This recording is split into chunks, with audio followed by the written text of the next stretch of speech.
Hello, and welcome to I Am Dad Podcast with your fatherhood authority, Kenneth Braswell. 30 minutes of wisdom, information, resources, and nuggets to help you on your fatherhood journey. Or maybe you're just curious and want to hear some real talk about fatherhood, family, and the minds of men. Well, guess what? We got you too. Sit back, grab your pad and pen, and maybe even bring a little something to sip on. Enjoy 30 straight minutes of fatherhood, family, and fun with the Fatherhood Authority, Kenneth Braswell. Welcome to I Am Dad Podcast. I'm your host, Kenneth Braswell. Thank you for joining us for another episode as we continue to trek along during this month of September. Thank you for coming back. I took a short hiatus in August. I've never taken a break from I Am Dad. 3.5 years. Last month was the first time I took off the entire month. Recharge, come back with some new energy. Have some different perspectives and change and shift the narrative just a little bit.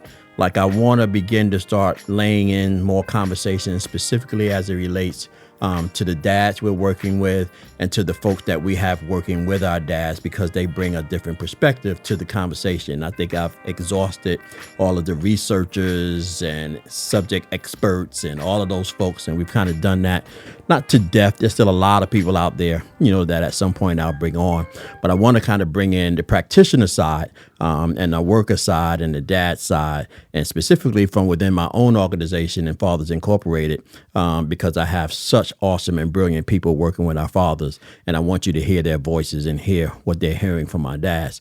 Today, I have Keith Holmes with me. He has been with us for what, 2 years? 2 years. 2 years. And time goes fast, bro. Yeah, almost 2.5, almost. I think February, March next year will be 3 years. Okay. Yeah.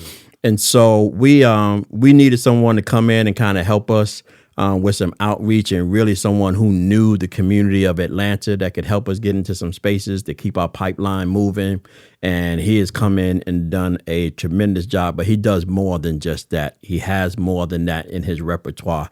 I've seen him and I've seen his skill set, and to be sure, we'll be using more of him in those spaces as we continue to move along, expand and scale here in Metro Atlanta.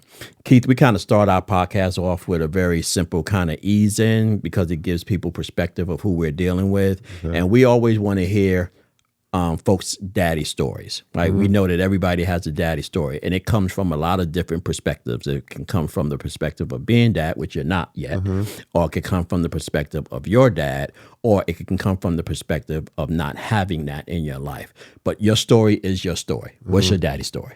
So, fortunately, I was raised by a stepfather, right? Okay. And so, looking back on it now, I give him praise. I give him all the praise in the world.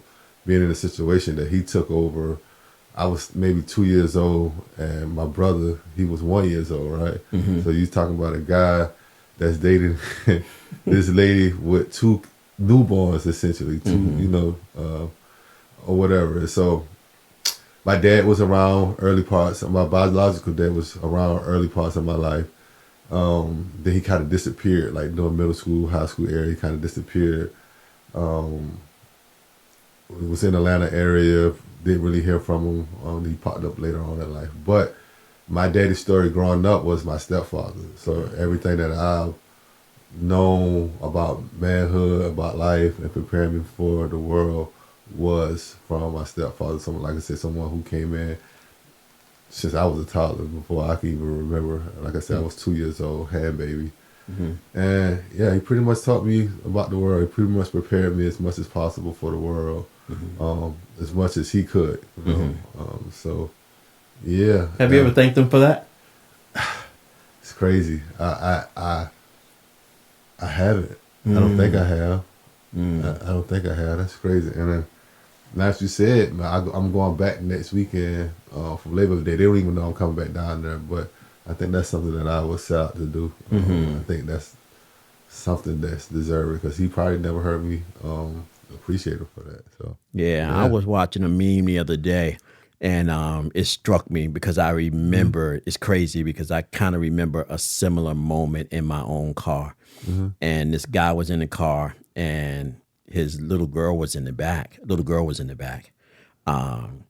And she called him dad. And like he stopped. He's like, wait. He's like, did you just call me dad? And she was like, yeah, like dad. And his wife was in. She goes, what's wrong? She goes, and he was like, I'm blown away right now. He's like, I don't even know how to express what I'm feeling.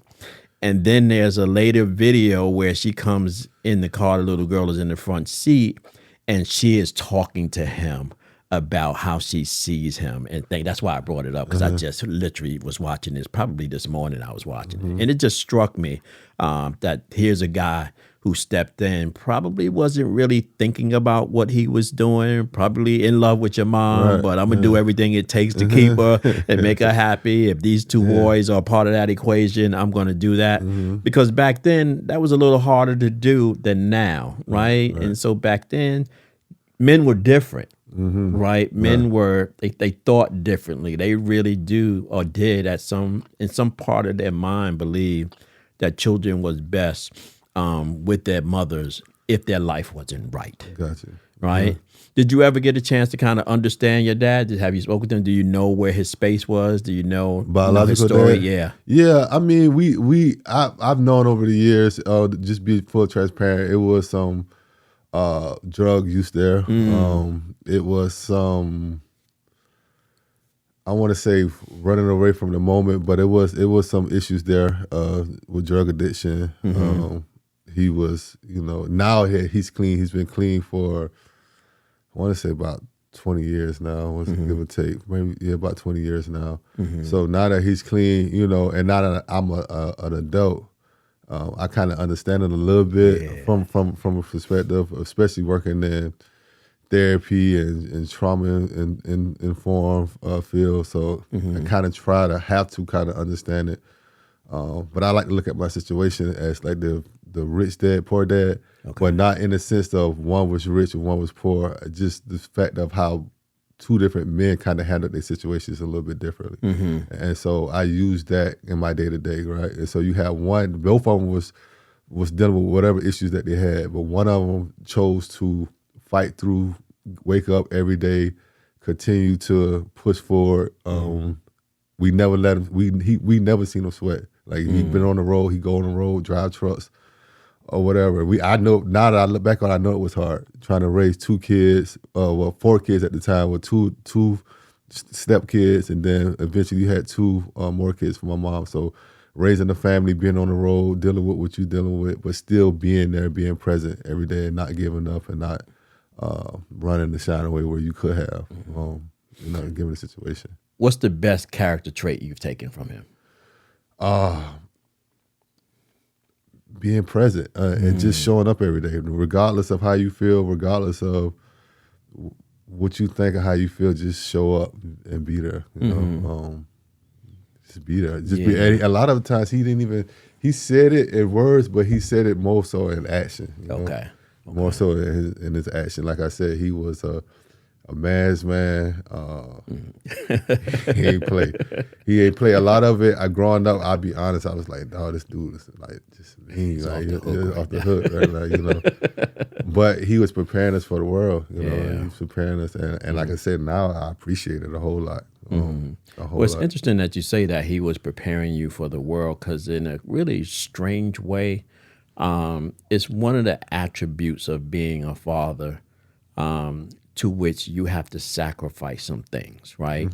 And so if you're trying to raise your children, particularly black boys, to survive the world, if you think about dads from going back, 20s, 30s, 40s, 50s, 60s, these dads were literally trying to raise their children to ensure that they stayed alive, right? Because they didn't understand the dangers of just simply being black, and particularly being male and black, right? And so that hardness that they had on their children sacrificed likability, right? Respect in early ages, right? Because to your point, he just seemed mean. But in his mind, no, I'm doing this. You have no idea, and I can't let you slide. Like, you don't have an option to learn this right now. Right now, it is about behavior. Don't do it. Don't do it. Don't do it. Don't do it. And there's no negotiation in that, because the don't do it could save your life, right? And I think that when we get older and we start understanding it, you start realizing that, my goodness, this man was just trying to keep us safe, keep us alive. But in the mix of that, he lost something, right? He lost that hug, right? That appreciation from his children, who are now recognizing what he's done, but didn't recognize it when they was going through it. You know who I liken it to, Keith? I always think about the Jacksons, Joe Jackson. And I always think about Serena and Venus's dad. And I think of like Tiger Woods' dad and those kinds of guys that was like really, really like, we from the outside looking in, we like, he's overboard. Yeah. You off the hook. And it don't turn out that way all the time, but a lot of times it does. And what they're doing is like, no, this is the template. Like, you have to like be this. And if you have to be this, if you want to be that. Right. And I'm going to ensure, even if you like me or not, that you take this path and you get there. And when you get there, you can appreciate me or not appreciate you. But from what my job is, it is accomplished. I got you. When you see that, do you kind of see that in dads? Like, you're working very closely in Fathers Incorporated with these dads at the front end. Like, a lot of them don't even know what they need. They don't know anything. Like, are you looking at dads, these younger dads today, and saying, man, they got a lot to learn? Yeah, and no, man, it's like every father, especially in nowadays, what I'm seeing is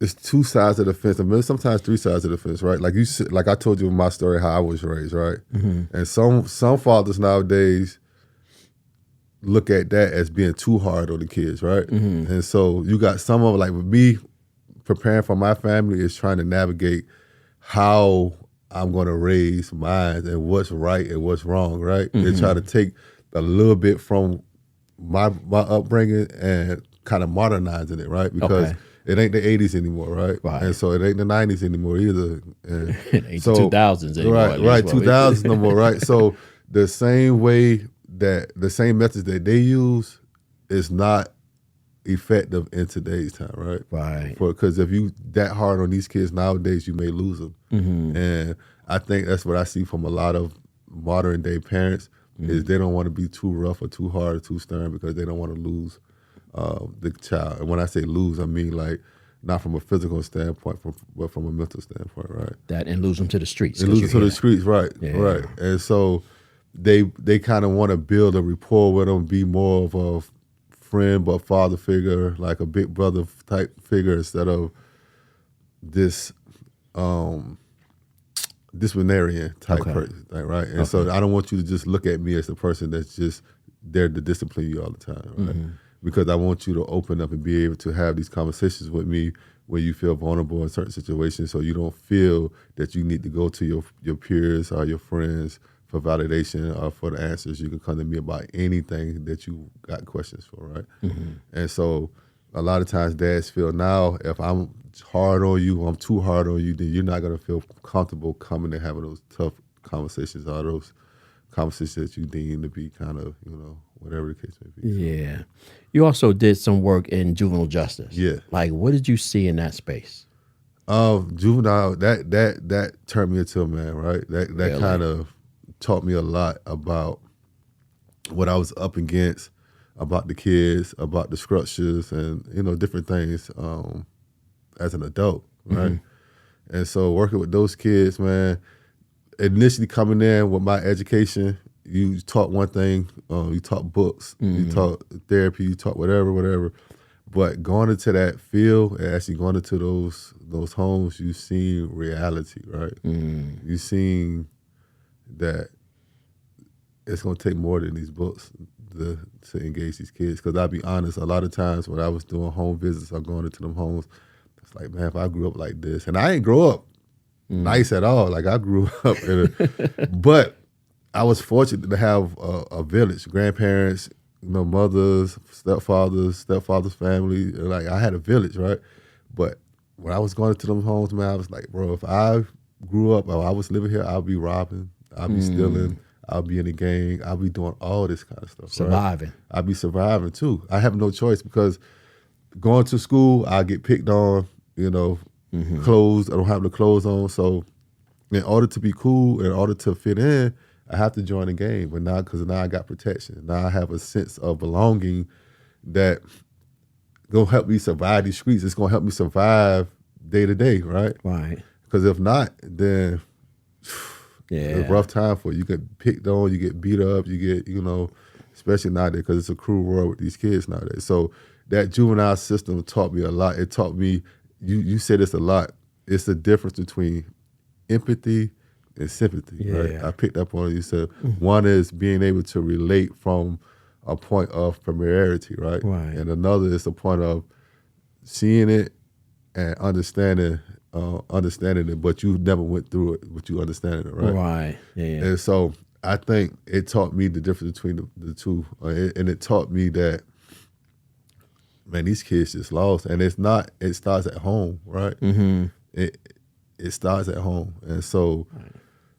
To you, they look like just a badass kid, just trouble. A kid, just trouble, right? Yeah. But deep down under the surface, is much more underneath that, and it's a reason why they're acting out. It's a reason why they got to this point, and so that just taught me a lot about people in general, man. And especially, like I say, the trainings that I got and the real life experience of being able to touch them kids and figure out what was the underlying cause of. And a lot of times, they usually say it was fathers in prison, fathers not present. It was a grandmother raising 6 or 7 kids in a 2-bedroom home in the middle of the hood in Atlanta. So, like from jump, these kids were set off, and then now they having kids. So that was like really afraid. That's what that. And to be honest, a lot of that is the reason why I waited so long. I know they say you can plan a picnic, but you can't predict the weather. But I chose to be intentional about bringing kids into this world because of that, because of my experience at that juvenile, because some of them kids were 16, 17 having kids. And I'm like, if I have a kid right now, my kids, God forbid, be raised with your kids, and I know that you don't have the skill set. You're not even ready to be a parent. So you just creating a cycle that's getting ready to go down the same path, right? And so a lot of it broke my heart, because we talk about that on a later note, but I just felt like the system wasn't setting these kids up for success.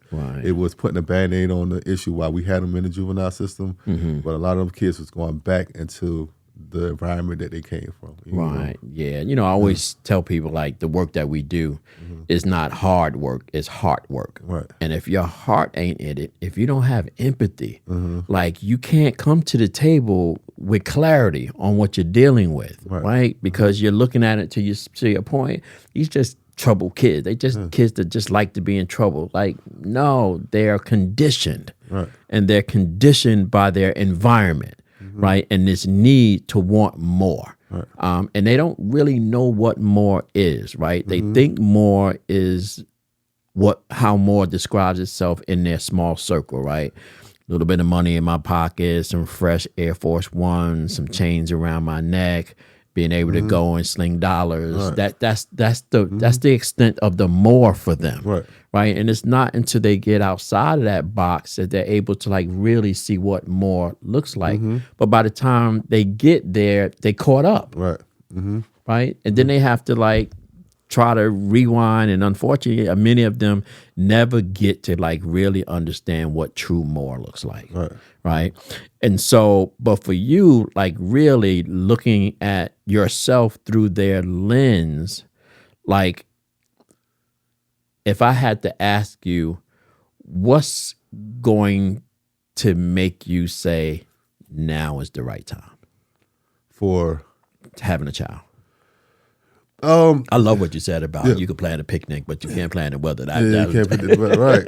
And I shout out to Andre 3000 where he said that. But yeah, I mean, I think that, like you said, the experience that I now have, I feel like I'm in a great mental space as far as just knowing what the world's got to offer, being prepared. Like I said, with my experience working with Fathers Incorporated now, going to court. And I learned a lot going to abandonment court. Going to abandonment court and just seeing some of the things and just seeing it from all angles. And I think now I'm starting to get a grasp on it and understanding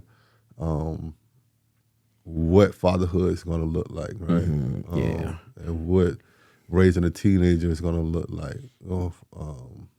Particularly boys. Boys, yeah. Yeah, general, girls right? too. I mean, Right. girls are tough, you know, but like when KJ was born, man, I had a level of anxiety. Or when Tracy told me she was pregnant and then I found out we was having a boy, because I had all girls. I didn't have any boys. I was like, I had like this level of anxiety that like freaked me out.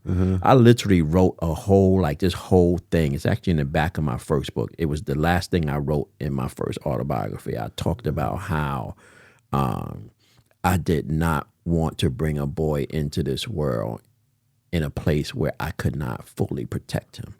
And I had to be able to let go that I could not protect him every moment of his life, that I had to do the things to prepare him to protect themselves, right? And so, but it took me a minute to get there because I was freaked out by, I got this boy, right? And at the time I was in New York. And then when I came to Atlanta, it was kind of like, all right, at least it doesn't look as bad.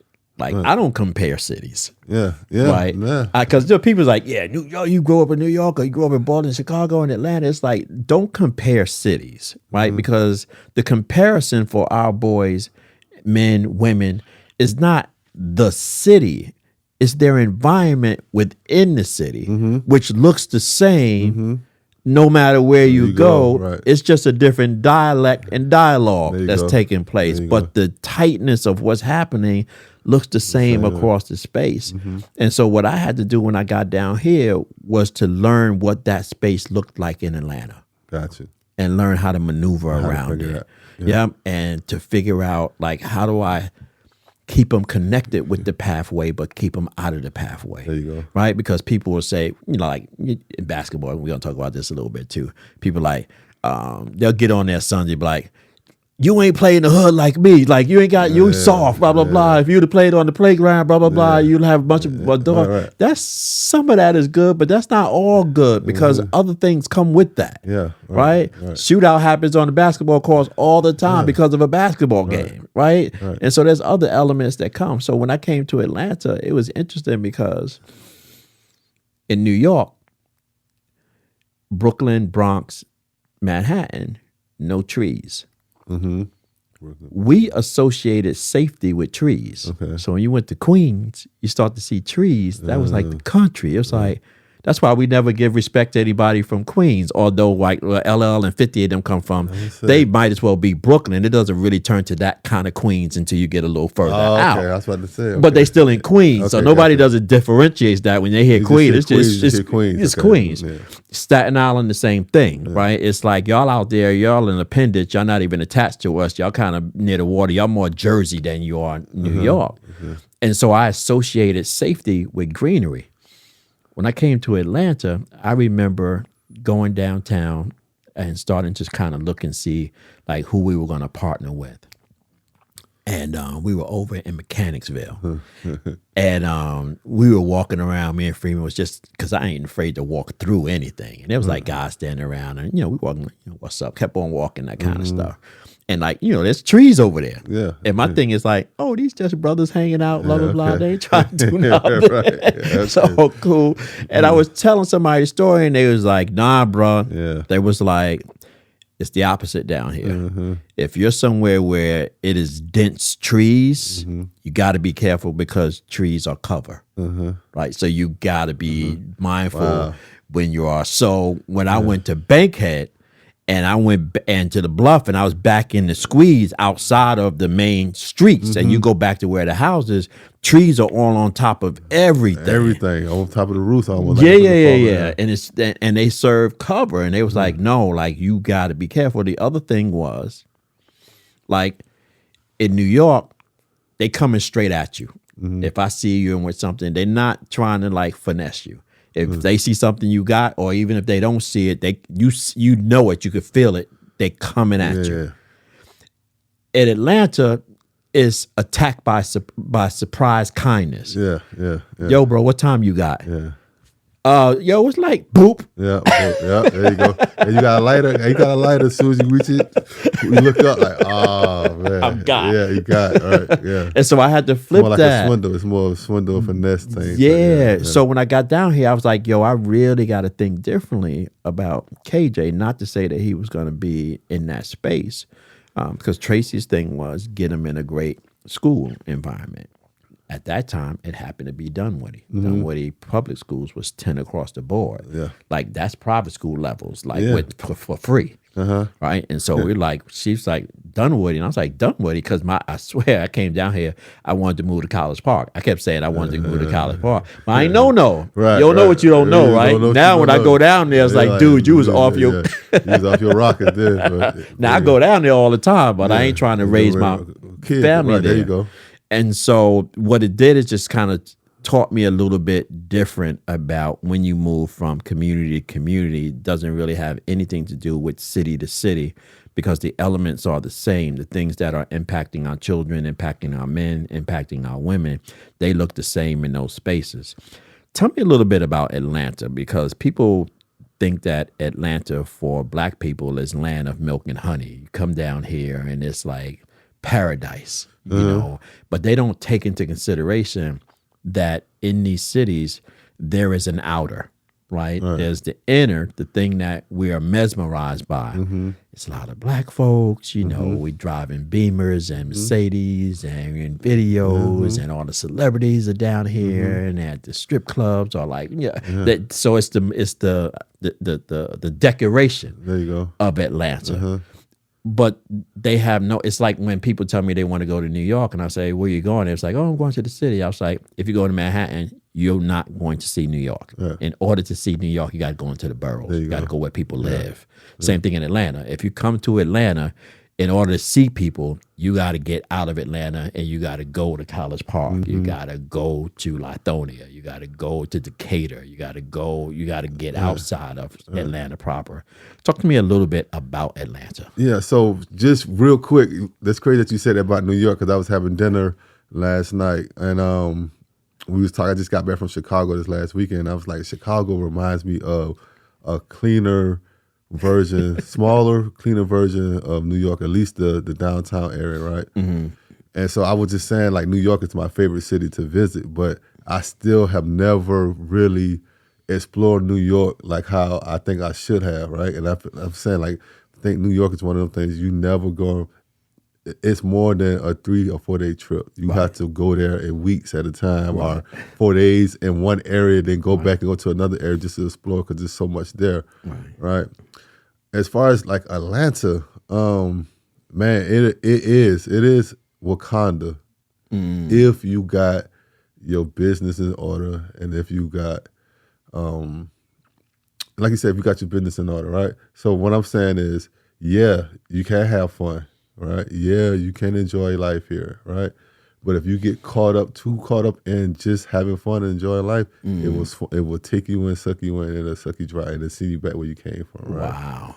Send you back on your Greyhound. So it's like you have to find that happy medium, right? That's crazy, because I know a lot of people who came down here and came back they're going to go right back because it'll suck you dry. And then a lot of them think it's slower. Like you said earlier, it's a hood, it's a finesse, it's a way of robbing and stealing, and everywhere you go. Atlanteans just have a different way of doing that. Like you said, they're not as boastful and bragful. They're not going to just come up to you and just go in your pockets and steal from you. It's a finesse game. It's a different approach to it. They might suck you dry, and you don't even see it until 2 or 3 weeks later. And now you too deep into it. So I think that's a different aspect of it. But like you said, the people who raise a family, you asked me earlier why I'm ready, a lot of it is meeting the right person, right? So meeting a significant other who grew up across the train tracks from me, right? So Got you. Okay. Somewhere in Gwinnett County, Lawrenceburg area, like you said, we're done with it. So now I'm looking at myself like school. I find myself looking at school system, right? So in terms of purchasing my first house, where I'm going to do that at, right? And so now I'm looking at like Lawrenceville, because high school sports, like you said, looking at the points as far as the school system, how the school system is, and things like that, trying to navigate that is what I'm doing. So now don't have any kids, single but not single, and I live in the city. I can do that, right? Because I don't have those responsibilities or anything. And I've been here long enough where I can maneuver. I know where to go, where not to go, where to hang out, where not to hang out, and how to have fun. Like you said, finding that happy medium, right? But when I've decided to raise my family, have my family, we going outside of Atlanta. And see, a lot of people don't understand because Atlanta is built different.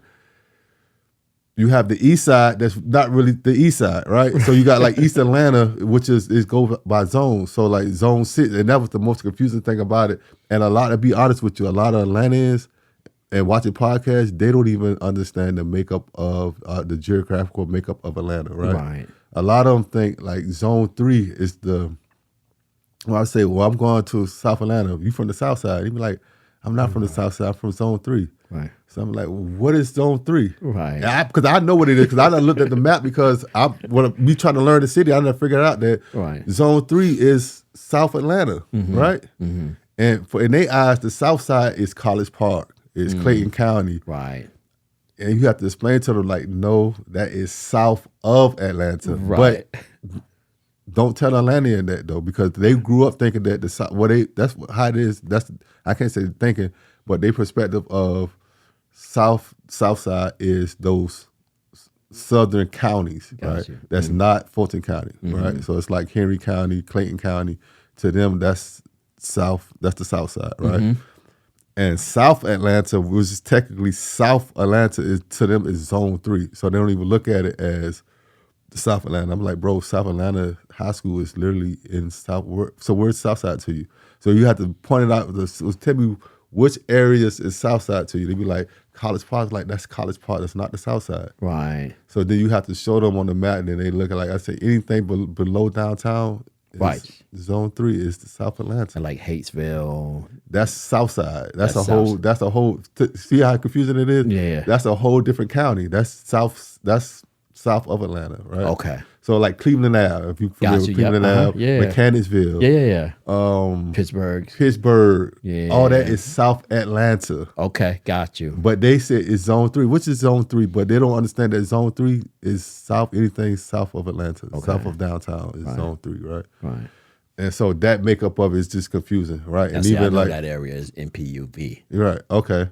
Yeah, that's MPUV. That V, that what you're talking about, Somerville. Oh yeah, Pittsburgh and what's the other one? Somerville, Adair Park. All that, right? Yeah. Okay. Summer Hill, Pittsburgh, and Mechanicsville. Right. That's the area right there. Yeah. And then you got Cleveland Ave just a little bit further, but all that is like South Atlanta, zone 3, right? But then you got College Park, Clayton County, which is South Side. Right. And then the same thing on the east side, confusing as it is, like you said, East Atlanta is like Moreland Avenue, right? So that's like Gresham Road. That's like East Atlanta, right? But then you got the East Side, which is Lithonia, Stone Mountain, Decatur, all that stuff, right? So like the makeup of the city is like so different. So just understanding that is key. It's like it's the difference, right?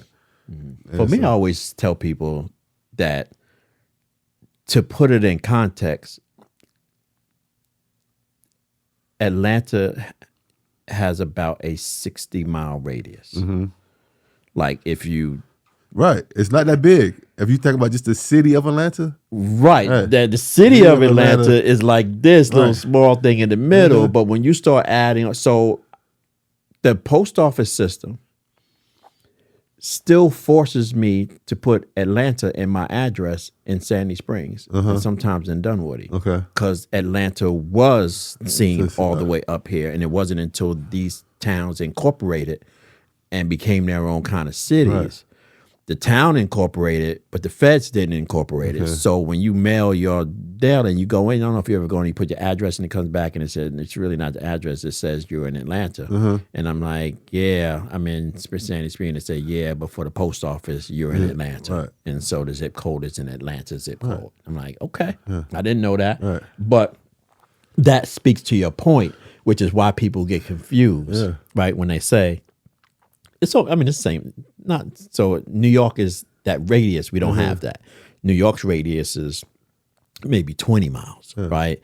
That's what the vastness of Atlanta from. You think about it. from Dunwoody to College Park on any given day is going to take you an hour.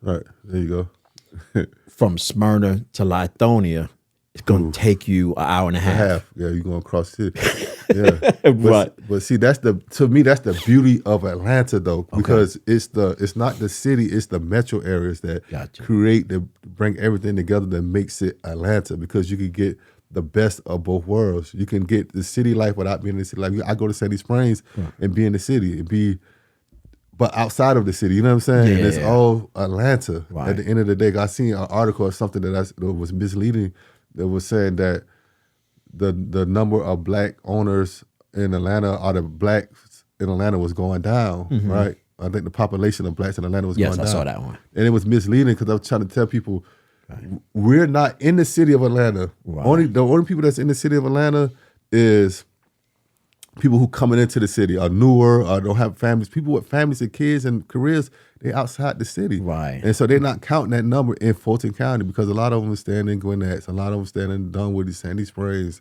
College Park, Henry, McDonough, all these areas that makes Atlanta. Right. But we're not living in the city. And so that's what I said, those numbers sometimes can be misleading or whatever to say, but it's still Black Hollywood, it's still Black America. Because when you go to these other towns, I don't even have to go to other towns. When people come here, they be like, man, I've never been to a city where everything is black. Like, I've never been there's elements of my life, Keith, that I'm still amazed by. This is one of them. So I've been here 11 years, and I've met a lot of people. But I would struggle trying to name anyone who's in my proximity, meaning close to me or maybe even a friend. I can't count 10 people, 10 white people at all. I've been here 11 years. It's just, and it's not because I try to avoid that crowd. It just is what it is. It is what it is. It's just they're not in the spaces I'm in. We still function. Even, I mean, if you're dealing with the city of Atlanta or you're dealing with the state of Georgia, if you're in it, it's not until I go into those kinds of meetings where you have politicians and those kinds of things that has an influence of greater Georgia where they're coming into Atlanta. But if you're dealing in business or whatever in Atlanta proper, right, it looks the way it looks. And my aunt told me when I first came to Georgia, because she's in South Carolina, she's in I always forget the name that she starts with an A. Acton. I know about Acton. Yeah, that's where she is. And my uncle, that's where his family grew up over there. And I remember when I first came down, she was like, nephew, I know you travel a lot. She goes, let me tell you something while you down here so you don't get caught up. She says, two things she told me, and I'll never forget them.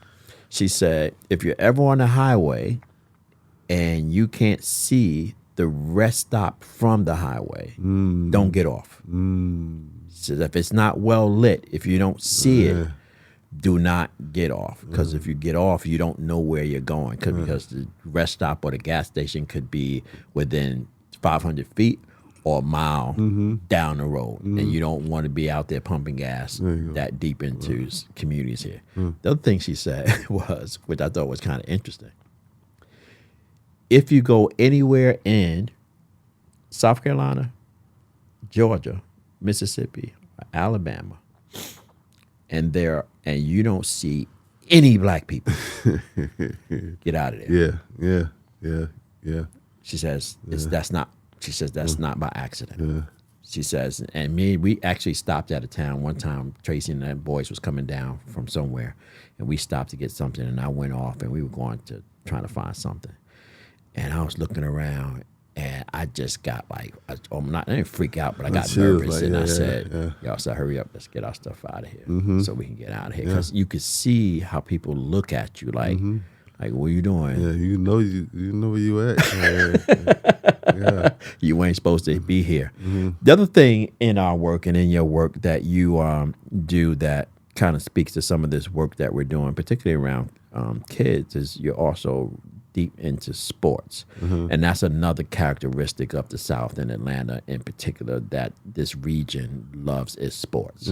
Right? From New York, everything is pro. Down here, everything is collegiate. Yeah. Right. And so, and it's collegiate based on where you went to school or where you live, but it's the one commonality of everybody or most people down here. You either you either a Georgia Bulldog or you not. Right. Right. If you SEC, it's the Southeastern Conference. So yeah, right, like, you're down big here. But most of our kids move through that spectrum, particularly as it relates to both football and basketball. So it's the kids on the south side, the east side, the west side, the north side. Everybody is moving through AAU systems, and they don't even do Pee Wee basketball or that stuff anymore. But it's moving through that. Yeah. When you think about Atlanta and you think specifically about our boys, what is the benefit of our boys being in sports, particularly when they don't have the best male role models in their life? Oh man, I can tell people, man, sports is so much bigger than sports. It's so much bigger than the game, right? And so even when I'm having these conversations now, just putting my kids into sports really don't have anything to do with trying to make them a professional athlete in later on in life or whatever. It's about giving them the intangibles that is going to help them survive and be there when I'm not there, right? Giving them the life skills. So the teamwork, the hard work, the working together, the having, like you said, the other male figures teaching you the game, just teaching you about life, like, you know, out there on them courts and out there on that football field, working with each other, you know, for a common goal, right? That's something that I can tell you, but I can't teach you that. That's real life experience that you're getting through sports. Right. How to work with others, how to come together to create a common goal, right? How to network. You network, especially, I love it nowadays, like you said, with the Pee Wee stuff going away, because now these kids are meeting people from all over the world, right? Yeah. My first experience with somebody outside my city was in college, right? I didn't know what guys or what other teenagers thought or did outside of my community, right? And now these kids get to meet kids from California, Texas, Florida, New York, and all over the world, right? And they get to experience or get to learn kids and what they're doing, what they like, and learn about different cultures and in different areas nowadays. So they getting that exposure. So I love that. And like I said, that's stuff that unteachable from a parent standpoint, right? And because these kids naturally gonna listen to their peers, right? They're gonna get influenced by their peers, right? And so you want them to be getting the good influence from someone who's with them, right? Like you said with KJ, you was trying to create, I guess, a platform or an environment where you could protect them from everything, right? You want to be this person, I just want to protect you, I just want to shield you all from everything. But like I said, naturally, these kids are going to go into these environments with other kids, and they're going to learn stuff from these other kids, right? And as a parent, for me, I don't want to fail my kid by overprotecting them, right? I want to give them the skills, give them the knowledge to protect themselves and to address certain things, but to know that they are going to go and they are going to seek validation from their peers. Yeah. Right? One of the things that got cracked for me being in AAU, because that wasn't our space. When we came to Atlanta, KJ was just 4 years old, just going on 5. And so he wasn't yet in team sports. He was doing Taekwondo, but in the Taekwondo gym, he was one of the few in there because we were up here in Dunwoody. But once we started playing basketball and going to AAU games, one of the things that broke for me was this notion that black fathers aren't engaged or involved. And when you walk into these gyms, they are everywhere. Everywhere. Sometimes a gift and a curse, but they're everywhere. Sometimes they're a little OD, but they are everywhere. And like, regardless if they OD or not, it's the passion. It's the passion of the fatherhood, right? It's the passion of seeing your kids out there, whether people want to say you living through your kid or whatever, being there, being present though, you know. That's something that I can't say I always had, right? Because like I said, my biological father wasn't there. My stepfather was on the road, so he was doing what he could to take care of home. My mom was dropping us off to practice and picking us up, dropping us off the game sometimes. They were there. But I didn't always have that, right? And so, but everything that I learned about life, like I said, came through sports. And then you said one thing you said earlier about growing up in the hood, like these people want to say, "Well, you didn't grow up tough. If you grew up tough."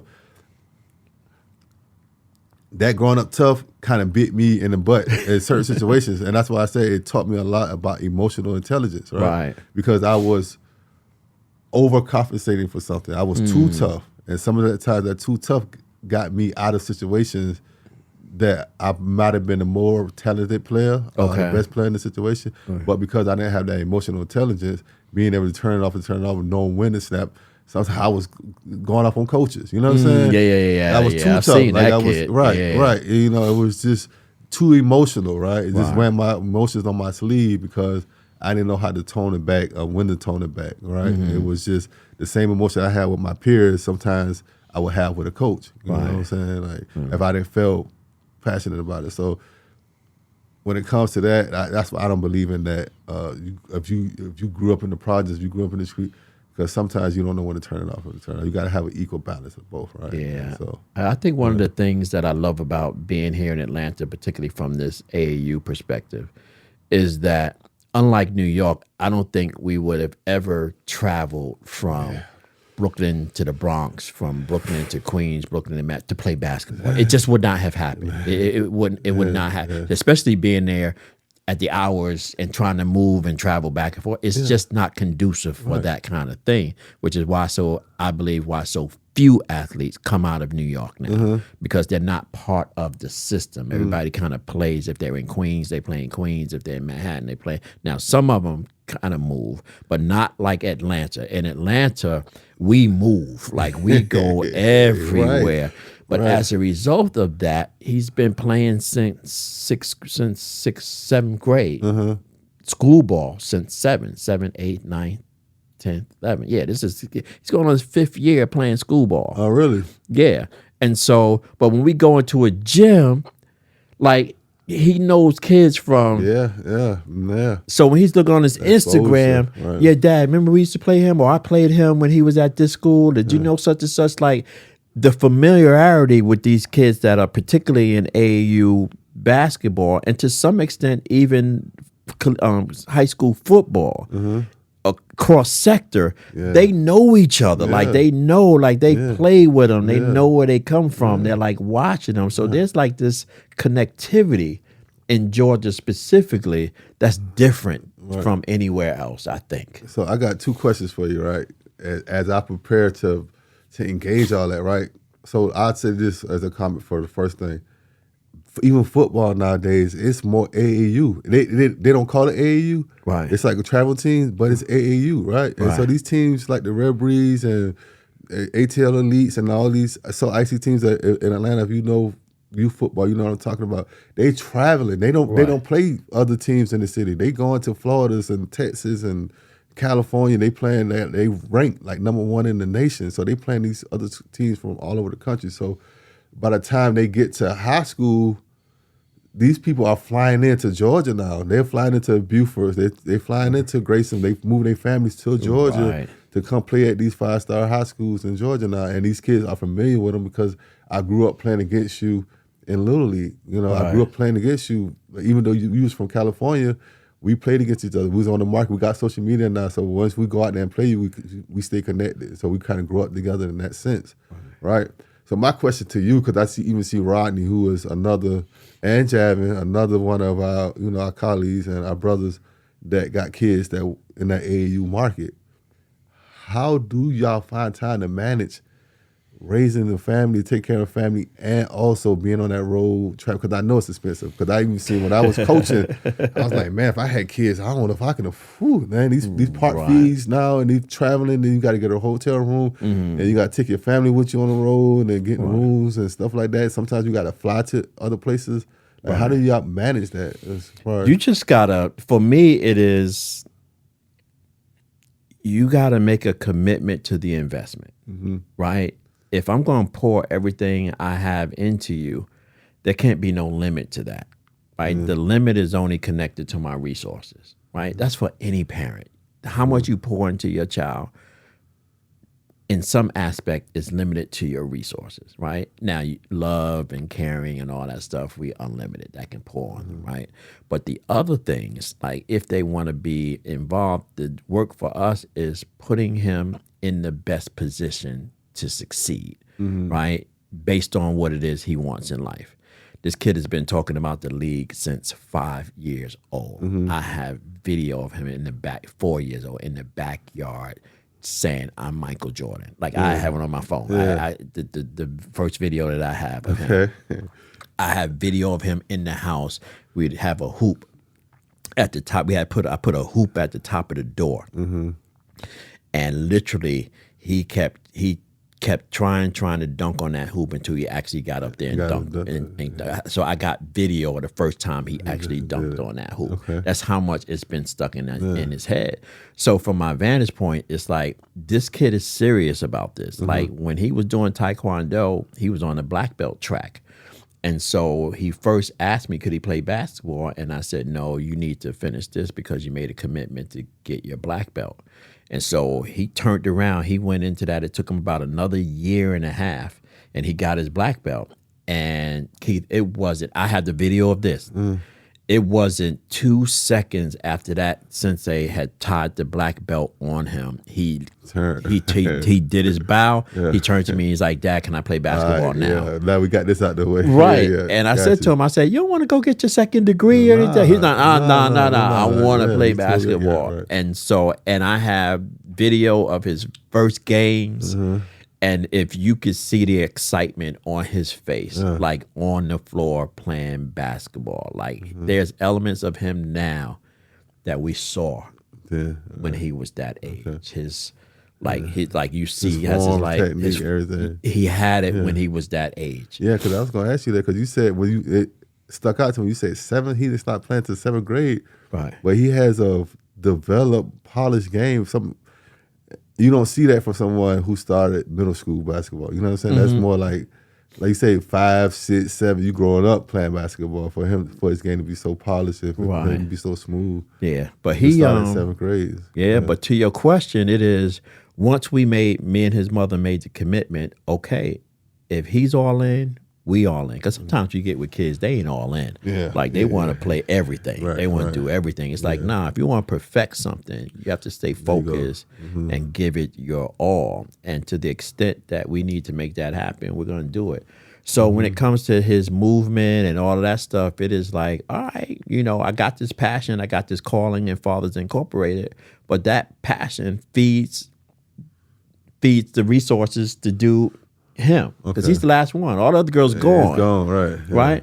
Even IMG for me was, and I knew a couple of people that were down there, and they really couldn't do anything for me, but they was like, "Yo, yeah, he needs to come to IMG," and I'm like, I was looking. They sent me the link, and I was like, "Yo, that's like a used car." It's like I had to think about this, but I had a few coins, socked away, and I said. I called my man. I was like, what's the best thing? I was like, just to kind of do a week.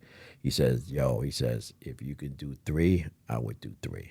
He says, because if he's here for 3 weeks, we get to see. He said the kids that come in for a week, it's kind of hard to get them engaged. He says, but you want to get in for 3. And man, that dude walked in the first week, and they saw him the first week. But the investment was, I looked at that as an investment.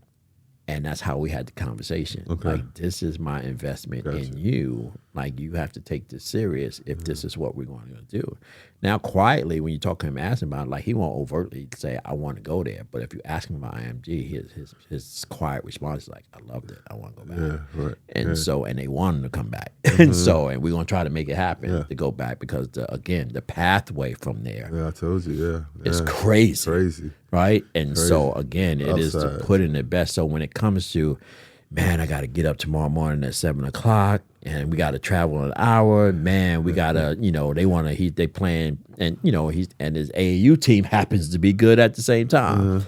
We going to New York for 2 or 3 days and we flying out and it's a plane ticket and it's a hotel and it's food and then we not with him, and do we trust who he's with? Do we trust his teammates? Do we trust the coach? all them elements, right? He's going to New York. Wait a minute, y'all going where? Like we going to Queens, but the gym is in Manhattan. How y'all getting from? Because my mind is how y'all getting from Manhattan to Queens.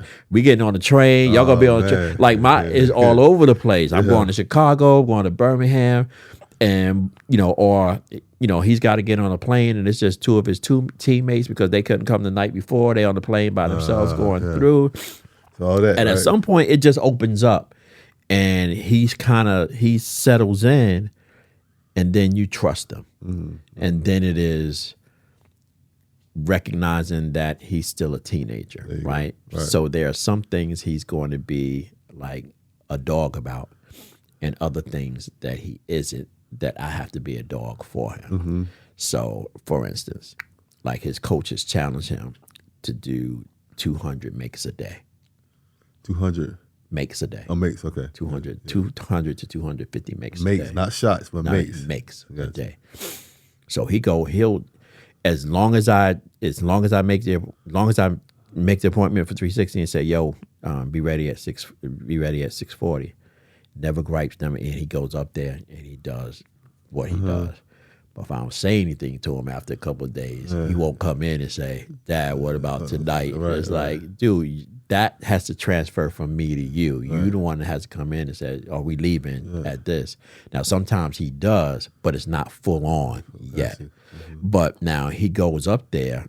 Here's the thing. He'll shoot. So he's in the cage for an hour. He'll probably get up a little over 400 shots. And he'll 400 shots, and he'll make like 58% of his shots shooting, getting those 200. A couple of nights ago, he went in, and he came out. It's like 30 minutes, and so I looked at him. I was like, "Yo, what's up, man?" I was like, "He was like, what?" I was like, "How you going?" I said, "It's just 30 minutes." And he says, I got my 200 makes. And I was like, you ain't getting no 200 makes in 30 minutes. He's like, just I did that. He's like. He looked at me and I was like, you know that when you do it, because it's all electronic, when whatever he shoots, it comes on my phone. Oh, really? Yeah. Oh, I said, all I have to do is look at my phone to see what it is. He could go ahead and look. Yeah. Sure enough, I looked at it. 203 makes in 28 minutes. Jeez. I was like, yo, you must have been moving. He said, yeah, my shot was like really, it was falling I was feeling tonight. It today. Yeah. I was like, okay. It's one of them nights. Yeah. I said, but that's, if you're going to be here, like this has to be your norm. Right. It can't be you only shoot in warm-ups before your game. Mm-hmm. That's not going to get you in the spaces that you want to be in. If you have aspirations to go to Duke, Kentucky, let's flip that around. Duke was one before, it's flipped now. He wants to go do Ohio State. Okay. I was like, if you want those schools, like when you step on that floor, you with the best of the best of the best from wherever they come from. It's something nowadays they coming from out the country. They're not even in it, so you got to compete with that element of it too. Right.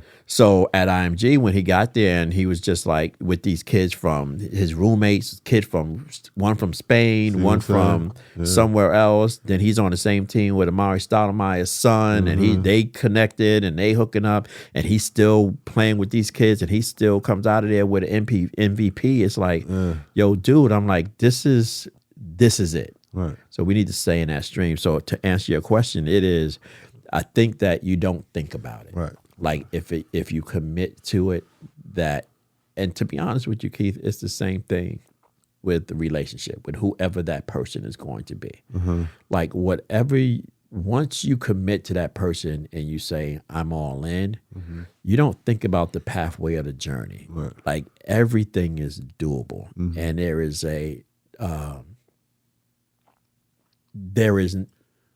there are deal breakers.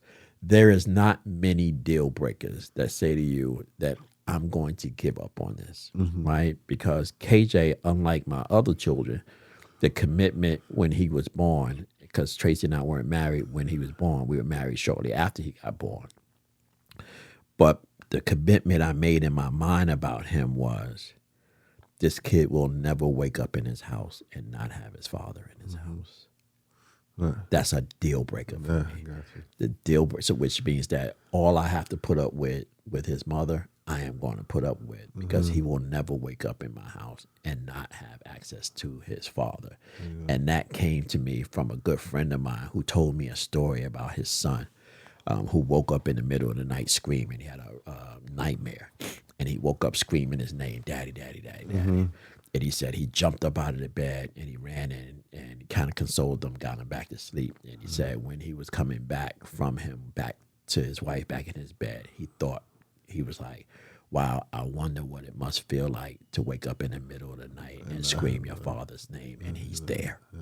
That's, I was like, okay. Yeah. So fast forward, I wrote this whole article because KJ and I was in a barbershop one day, and he must have been like three years old or so, and he had one of those the Nintendo thingies. Then he was at my thing, and he was just playing on it, and we were in the barbershop, and I just kind of looked down at him, and I was like, man, I wonder what it must feel like to be in a barbershop with your dad. Right. Like, the moment, right? How that feels, right? Yeah, when you grab onto those kind of moments, it's that thing carries you through. It just because Keeps once you going, right? because once you understand it, you never want to fail that moment. You never want to fail that moment for this kid. Like, you never want this kid to have a different scenario in his life where at 7 years old, he's telling a different story on my chair, talking about how his dad left him at 7. No, you have to like make that commitment about it. Unless there's circumstances that, life happens. Right. But to the extent possible, it's just simply the commitment that you make to be there. Yeah. For a dad who's watching this and because I know you got your spiel, you got your thing that you say to them out there, but what is the thing that you say to them to convince them that they should sign up for Gentle Warriors Academy? Yeah, man. For one, man, like I said, my background is in this like counseling, therapeutic approaches, So I kind of use this technique that they taught us called motivational interviewing, right? And because I don't have all the answers. And believe it or not, you got the answers. You got the answers to your life. You got the answers to whatever it is that you're trying to do, right? It's just finding somebody to help you tap into that, to bring it up out you, right? Gotcha. And so when these guys come to my table, or when I get a call and I'm in navigation mode, a lot of it's just listening, right? Listening, right? Listening to what they have going on, and then asking them, what's your end goal? And then kind of painting a picture to how we can help them get to that end goal, but using them to understand it's going to take your commitment to get to it, right? Right. So, for example, man, this lady tripping, man, she ain't let me see my kids right now. She mad at me, so I can't see my kid. That's the common story, right? When we good, we good. When we not, right? Right. And so for them, just painting a picture of how we're going to get to that point where we get to a common ground, right? Okay. Like you said, a lot of times it's the legitimation approach, right? So basically listen to their stories, hearing them out, and kind of helping them walk their way down to the goals, and kind of painting a picture to how Fathers Incorporated can help them not only get to that common goal, but the skills that we're going to teach you are the tools that we're going to give to you to put in your toolbox that's going to help you not only navigate this situation, but navigate life hard situations, whatever comes up, right? And then being a part of that brotherhood, being a part of that network. Like I said, I'm learning a lot from these dads, right? Whether it be from abandonment court and from the stories that I'm hearing and helping these dads navigate these issues or whatever. So my spiel, I'll be honest, I don't really have a catchy line spiel. It's different depending on the father that I'm working with at the time, the father that I'm talking to at the time. And it's, I think my ability to connect to them, my ability to kind of listen and help them kind of pull it out of them, kind of help them come to a common ground. So, because a lot of it's just crisis mode, right? And so I'm just used to talking to the guys in crisis mode, not only from Fathers Incorporated, but like in my past, it's just crisis mode. Right. And so just being real with them too. Like you say, like just being real with them. Yeah. Like, it's being as full as transparent with them. Like, bro, like, talking to them like how they talking. I'm giving them the same energy. So it's just like, bro, don't call me because you're in crisis mode, right? I'm here, but like, look, this is the lifelong commitment that you getting ready to embark on. Yeah. So make sure that you prepare for what you're asking for, right? Because you might just get it. Yeah, you know? absolutely. You want to be in this kid life, and you should be. You should want to be in this kid life. But know once you turn this key, it ain't no turning back when times get hard. Right. So just being transparent with them, having real life conversations, being able to adapt to these dads. You might get a 19-year-old kid where you can't talk to him like you're talking to a 40-year-old dad, right? Yeah. And so that's why I said I think the beauty of our cohort and us is identifying that, and so having groups of specific cohorts. So we have like the 18 to 29-year-old group, and then you got the 29 and up, because you say you can't talk to a 18 or 19, 21-year-old the same way you talk to a 45-year-old. You're just not going to process the same way. Yeah. Right? And so, like you said, just the adaptability, being able to adapt to these fathers and their age and where they at, and meeting them where they at. My biggest thing is meeting them where they at. Got you. I don't want to come in and try to get you here when you here, just trying to meet you here and bring you to where we going. Right. However that looks. And I think that's my biggest thing that I like to bring to Fathers Incorporated. It's kind of modernizing our approaches to fatherhood, our approaches to case management, our approach. When I say case management, it's just working with these fathers and helping them with their cases and helping them get to their point. It's kind of meeting them where they at and bringing them up, right? And not having unrealistic expectations in the moment. Right. Like you said, these guys are a lot of times first-time fathers are there in crisis mode. They got all this stuff going on. And so not trying to be overbearing and too hard on them, because you don't want to, like you say, it's like kids at the end of the day. You don't want to run them away with all this extra burden and this extra stuff on them. So just meeting them where they at, building them up, and a lot of times you see a whole different product at the end once they cross that finish line. And now you have a rapport with them, they coming back and they standing in our, like you say, our ecosystem. Right. Because you done built that rapport with them, you done built them up, or whatever. So it's a beauty. All right, man. Listen, I appreciate you, bro. Like, you bring an element to FI that is so needed. I keep saying to people that this is only the beginning, and everybody's like, the beginning? I'm like, yeah, because you just don't have my vision for what it is I'm looking for. So I know that this is just the beginning of the infrastructure of what I'm trying to build. I really believe, Keith, that we are going to impact the culture of the city of Atlanta, all of it, at some point as we continue to plant these seeds. Right now, we have close to 700 seeds we've planted out there. They just haven't started to move yet, right? The kids haven't got to move. So in another 5-10 years, these guys that we're working with now, their kids are going to be graduating, and they're going to remember that time that I took this fatherhood thing. And by that time, that 700 number is going to be 2,000, right? So you think about the number of seeds that we're planting that haven't harvested yet. There you go. I'm beginning to see it more frequently when I'm out there, which is really weird sometimes for me, to be somewhere and have somebody just kind of run up on me and be like, "Hey, you Mr. Braswell?" I'm like, "Yeah." Like, "Yo, I did your program. I graduated and I got my kid." And like, word? That's what's up. Like just random, like restaurant. If I'm wearing a shirt, like they see it. People like, "Yeah, I know my man went through your program." Blah blah blah. Like it's now, and these are smart. Like, think what that's gonna be like in like another 5 years. Yeah, and I think like you said, I think we take for granted, but being that you're such a hands-on CEO and you so present with us with the staff members, we we could touch you, we could be there, we could call you. To where we kind of take it for granted sometimes. So I get a father be like, "Can I go take a picture with Mr. Braswell?" Right. I'm like, "Can you ask him, can I take a picture?" I was like, "Yeah, I'm gonna take a picture." But he had to sit back and like, nah, to them, he's much greater. Like, to us, we know that you're great, right?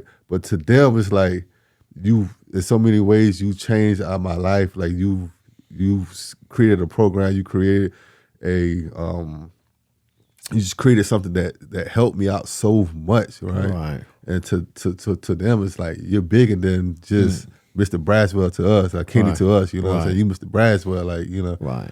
And so yeah, that's big, man. Like I said, I see it a lot of times. I go play basketball in these areas. I see these Fathers Incorporated shirts on. I met a guy 2 weeks ago. He was in the gym playing basketball, and he was kind of hesitant at first. I was like, where you get that shirt from? He's like, I went to a fatherhood program. Like, you know, I'm acting like I don't know what it is, right? So because I'm trying to get like a realistic review in the moment without him knowing that who I am with Fathers Incorporated. Yeah. But like you said, it was highly respected, like he was trying to recruit me into it. Like, you know, the guy's like, nah, man, I'm just messing with you. I actually work for Fathers Incorporated. I actually this and that. You're like, oh, for real? So you know Mr. Braswell? Like, yeah. So just having those realistic moments, like you saying, man, like you said, you haven't even pushed the button to activate all these people yet. Right. And like you said, just planting the seeds, and eventually, you know, we'll see it. Yeah. We'll see it flourish. Well, thank you for joining us, and thank you to all of my I Am Dad podcast listeners. You know how I like to leave you. Always be kind to others as you're kind to yourself, or you might find yourself by yourself. Always shoot high for your goals, because even if you miss, you'll be amongst the stars. And as my good friend and mentor Art Mitchell used to always say to me, Kenny, it's nice to be important, but you know what? It's much more important to be nice. Till next Sunday. God bless. Be safe. And peace out. Thank you so much for taking the time to spend with us. You've been listening to I Am Dad podcast. We hope that you have been informed, encouraged you to think, or even inspired your heart for the love of dads. The conversation does not end here. Come back and join us next week. Same time, same place. Or you can continue the dialogue on our I Am Dad Facebook page. We also invite you to listen to past episodes, learn more about us, and keep up with special activities by visiting IamDadPodcast.com. That's IamDadPodcast.com. Until next time, I leave you with this reminder of manhood from 1 Corinthians chapter 13, verse 11. When I was a child, I spoke as a child. I understood as a child. I thought as a child. But when I became a man, I put away childish things. Because of this reminder, I will always understand that I am dad, period.